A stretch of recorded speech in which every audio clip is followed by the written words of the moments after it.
ပြတရင်ကျုပ်ကပါပွဲတော်လေးတီလား မိထုံးပွဲတော့လေမိထုံးပွဲမှာ โอเค တီ မင်းကြောင့်မိထုံးပွဲတော့လေ ဟိုကမီထုံပွဲ တော်လေး မီထုံပွဲတော့ โอเค မိထုံးပွဲတော့လေ တတိယမချုံပွဲတော့ပေါ့ မိထုံးပွဲတော့လေ တရင်ကျုပ်မှာရုံးလာရမယ်ဆိုရင်ရောပြောလား ပြောပါတယ် တကယ်လား တကယ်ပေါ့ အဲ ပြောပါတယ် တကယ်လား တကယ်ပေါ့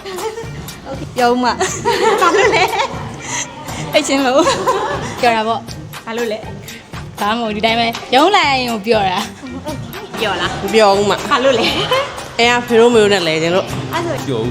ဘာလို့လဲ နားကျင်တာပေါ့ တာဝန်ရအရေးကြီးလို့လာတော့ပြောပါ ပြောဦး မပြောဘူး ဘာလို့လဲ ဟိုလဲချင်တာ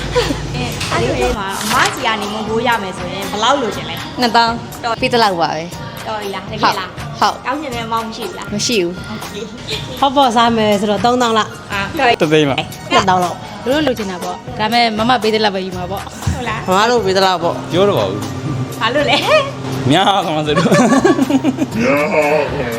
မလို့ပေးသလောက်ပေါ့